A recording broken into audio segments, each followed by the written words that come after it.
Good afternoon, dear students.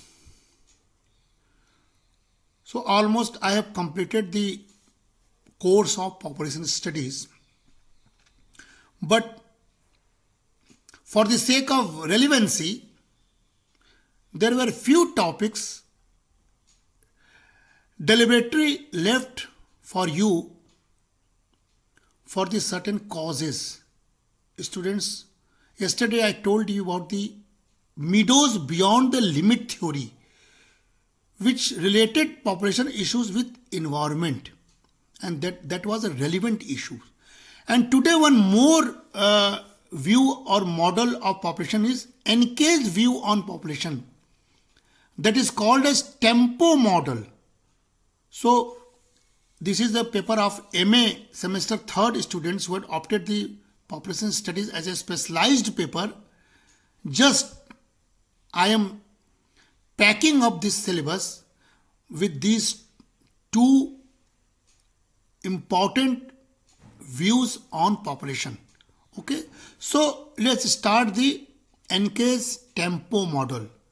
So students, Stephen Encke is associated with tempo model, and you must wondering that what is actually tempo is. So tempo is a General Electric company which is based in Washington DC in USA, and Encke was an economist in this company, and Encke considered population control as an essential factor for development, and he believed that population control through development will be more expensive.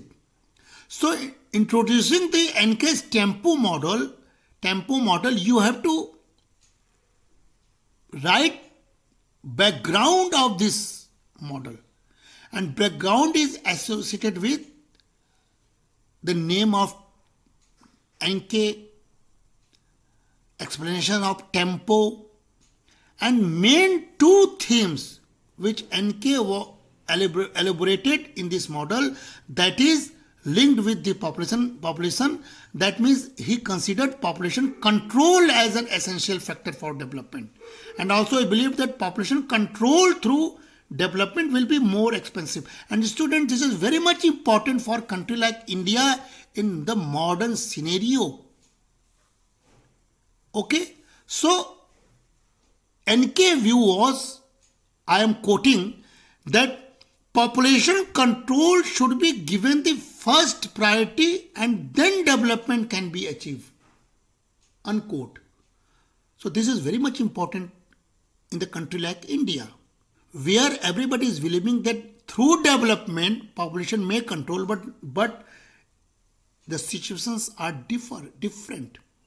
So here we admired the Encke's view, that he said that population control should be given the first priority and then development can be achieved, because it is an easy way for the development. And how? You can see in the next slide. And this is the Encke's most uncompromising expression. I am quoting him through his actual work. He quoted that $1 in contraceptive aid does more for development than does $100 in steel mills. A very interesting and uncompromising expression and example of Encke, that he believed that if you invest $1 in contraceptive aid, that will affect more than $100 in steel mills. So you can research in India in terms of rupees also, that how you can invest for the awareness of family planning and to use the contraceptives in a mass volume. So let's start the model. And student, here I have written tempo 1 model. That means there is also tempo 2 model. In tempo 1 model, primarily Encke started to work on tempo model in 1967. And remember, that time was the industrialized time of USA and England, and there's a starting point of development in India. Okay, so in the beginning there were two variables economic and demographic. Further, NK also considered consumption and investment output. So, Tempo 1 model in beginning considered economic and demographic as an important variable, and then he included consumption investment output in that model. So according to NK, when there is a population growth, consumption will rise and there will be less savings. And this may be also our observation, students, in India, that when population growth, consumption will rise and there will be less savings. And as a result, a lesser proportion of the national income will be available for investment. We all know that saving is equal to investment. Yes, is equal to I. The less savings means less investment. The more savings means more investment for the development purpose. So as a result, a lesser proportion of the national income will be available for investment. Thus, there will be an inverse relationship between population and investment. So NK's view was very clear in his Tempo 1 model, and students, NK indicated positive relationship between production and population. Okay. And according to him, the extent of employment is determined by investment, population and capital. Very clearly he is stating the relationship between production and population. And the objective was very clear in Tempo 1 model. The objective was to reduce the birth rate so that production and per capita production increase. And as the fertility rate reduces, the result may be there will be change in the age structure and composition of the population. And second, the population of dependents in the population will decline. Very much important. And third, the proportion of economically working population will increase. This is also relevant for India. And lastly, saving will increase. So these all are the objectives of Tempo 1 model, and these objectives may be relevant in country like India even today, because we have to increase our saving, and for that we have to decrease our population. Okay. So again, when we are continuing through your objectives, due to population control, consumption will go down in the short run.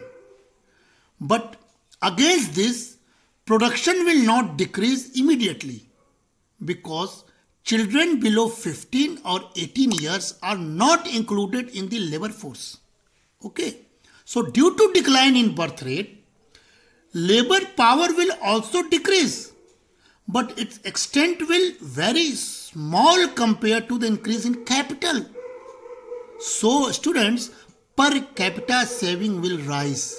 And this is the major objectives in NK Tempo 1 model. Then per capita saving should rise for the better investment, for the better development. Okay.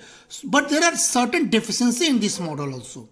In Tempo 1 model of NK, developed or underdeveloped sectors, rural or urban sectors, private or government sectors are external or internal sectors, were not considered separately.